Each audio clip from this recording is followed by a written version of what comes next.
नमस्कार दोस्तों, स्वागत है एक नए वीडियो में।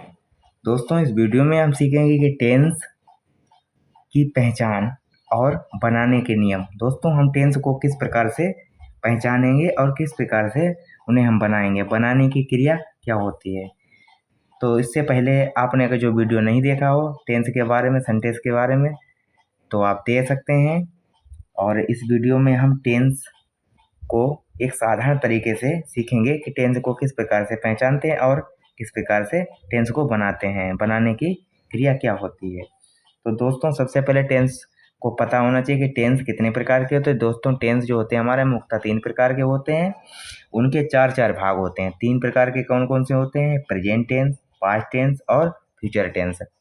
और उनके 4 प्रत्येक के 4 भाग होते हैं। कैसे? Present indefinite tense, present continuous tense, present perfect tense, present perfect continuous tense. दोस्तों, इस टेंसों को हम कैसे पहचानेंगे? तो साधारण बिल्कुल सिंपल तरीका है कि टेंस को कैसे पहचानेंगे कि जिन वाक्यों के बिल्कुल लास्ट में अगर जो है लगा हुआ है तो वो सारे प्रेजेंट प्रेजेंट टेंस के हैं। अब है से पहले अगर जो ता है, ती है, ते है, तो है, अगर जो लगा हुआ है तो वो प्रेजेंट इंडेफिनिट टेंस के हैं। किसके हैं? प्रेजेंट इंडेफिनिट टेंस के हैं। तो इसे अगर जो हम बनाएंगे, प्रेजेंट इंडेफिनिट टेंस का बनाने की जो क्रिया होती है, बनाएंगे तो क्या करेंगे? क्रिया की फर्स्ट फॉर्म, केवल क्रिया की फर्स्ट फॉर्म लिख देते हैं, बस बना देते हैं। अगर जो निगेटिव या इंट्रोगेटिव है तो डू और डज का प्रयोग करते हैं। उसी प्रकार प्रेजेंट कंटीन्यूअस टेंस कैसे पहचानेंगे? लास्ट में है वो तो हो गया प्रेजेंट टेंस का, और है से पहले रहा है, रही है या रहे हैं आदि आते हैं तो वो हो जाते हैं प्रेजेंट कंटीन्यूअस टेंस के। इसे हम बनाएंगे तो कैसे बनाएंगे? इसे बनाने के लिए इज आर एम का प्रयोग करते हैं और क्रिया के फर्स्ट फॉर्म के साथ में इंग लगा देते हैं। क्रिया के साथ में इंग लगा देते हैं। इसी प्रकार परफेक्ट टेंस, तीसरा नंबर है परफेक्ट टेंस। परफेक्ट टेंस कैसे पहचानेंगे? जिन वाक्यों में लास्ट में है वो तो हो गया प्रेजेंट टेंस का, है से पहले अगर जो चुका, चुकी, चुके या यही आदि आते हैं तो वो हो जाते हैं प्रेजेंट परफेक्ट टेंस के। इन वाक्यों में कार्य का पूर्ण या संपूर्ण पाया जाता है। इन्हें अगर जो आप बनाएंगे तो किस प्रकार से बनाएंगे? हैज या हैव, इसका मतलब होता है एक वचन बहुवचन। एक वचन में हैज और बहुवचन में हैव लगाएंगे, तो यानी कि हैज या हैव लगाया जाता है, प्लस क्रिया की जो है वो थर्ड फॉर्म लगाई जाती है। इसी प्रकार से अगर जो प्रेजेंट परफेक्ट कंटीन्यूअस टेंस को पहचानेंगे तो किस प्रकार से पहचानेंगे? लास्ट में है तो वो प्रेजेंट टेंस का हो गया।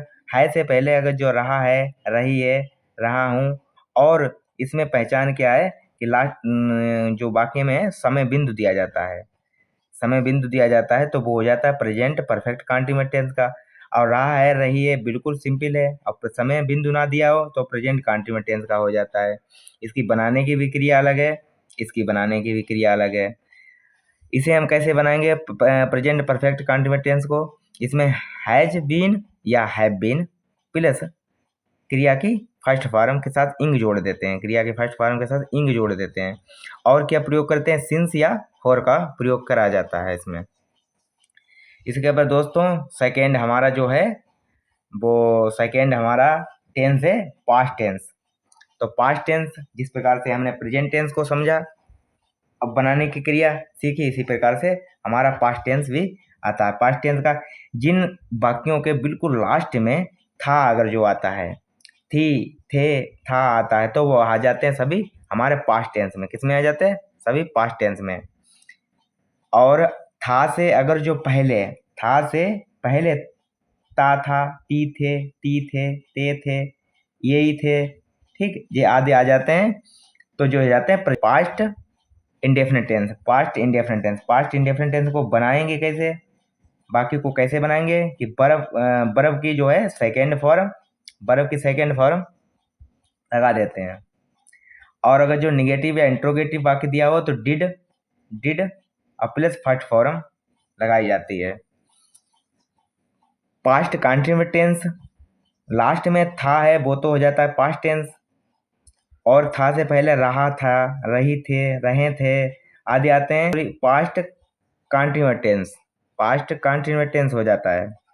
इसे बनाएंगे तो बाज या बर प्लस फर्स्ट फॉर्म के से इंग, फर्स्ट फॉर्म इंग लगा देते हैं, फर्स्ट फॉर्म के साथ इंग लगा देते हैं, ING लगा देते हैं।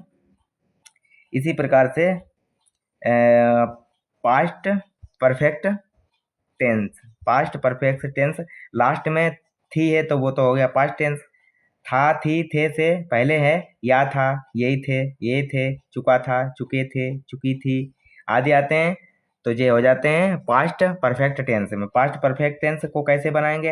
हैड प्लस हैव, हैड नहीं है प्लस हैव नहीं, हैड प्लस वर्ब की थर्ड फॉर्म, वर्ब की क्रिया की थर्ड फॉर्म। अब पास्ट परफेक्ट कंटिन्यूअस टेंस की क्या पहचान है?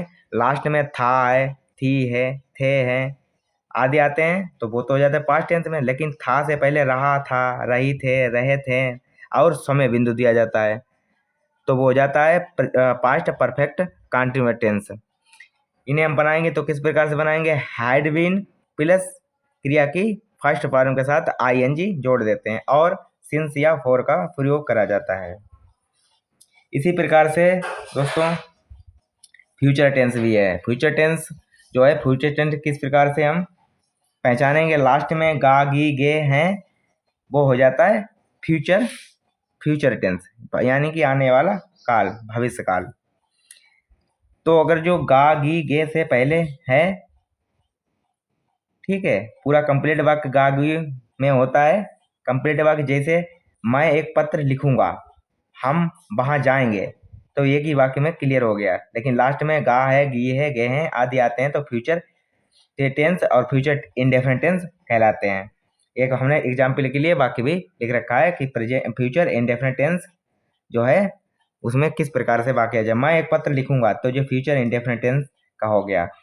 इन वाक्यों में गा गी गे आदि आते हैं वो फ्यूचर इंडेफिनिट टेंस होते हैं। इन्हें बनाएंगे तो किस प्रकार से बनाएंगे? बिल या सेल प्लस फर्स्ट फॉर्म, क्रिया की फर्स्ट फॉर्म, बस। इसी प्रकार से लास्ट में अगर जो गा गी गे हैं, ठीक है, तो वो फ्यूचर टेंस हो गया। और लास्ट में गा गी से पहले जो आता है होगा, होगी, रही होगी, रहे होंगे आदि आते हैं तो वो फ्यूचर कंटिन्यूअस टेंस आते हैं। इसमें जो है बनाने की क्रिया है विल बी या शैल बी, अब प्लस क्रिया की फर्स्ट फॉर्म के साथ ING जोड़ देते हैं। Future perfect tense, future perfect tense last में या यही गा गी गे से पहले अगर जो होगा, होगा, होगी, होंगे या होगा, यही होंगे, ये होंगे आदि आते हैं तो वो फ्यूचर परफेक्ट टेंस होते हैं। आगे बिल्कुल डिटेल में एक एक टेंस आपको पढ़ाएंगे, बिल्कुल क्लियर हो जाएगा। और इसे अगर जो बनाएंगे तो आप किस प्रकार से बनाएंगे? विल हैव या शैल हैव प्लस क्रिया की जो है थर्ड फॉर्म लगाई जाती है। इसी प्रकार से इसमें जो है वो फ्यूचर परफेक्ट कंटिन्यूअस टेंस में, फ्यूचर परफेक्ट कंटिन्यूअस टेंस में क्या होता है? लास्ट में अगर जो रहा होगा, रही होंगे, रहे होंगे और लास्ट में समय बिंदु भी दिया जाता है, वाक्य में समय बिंदु भी दिया जाता है तो वो हो जाता है फ्यूचर परफेक्ट कंटिन्यूअस टेंस। इसे बनाएंगे तो किस प्रकार से बनाएंगे? विल हैव बीन या शैल हैव बीन प्लस क्रिया की फर्स्ट फॉर्म के साथ ING जोड़ देते हैं और सिंस या फॉर का प्रयोग करा जाता है। तो दोस्तों इस प्रकार से आपको ये वीडियो कैसा लगा कमेंट में ज़रूर बताएं। वीडियो अच्छा लगा तो वीडियो को लाइक करें, हमारे चैनल को नए हो तो चैनल को सब्सक्राइब करें।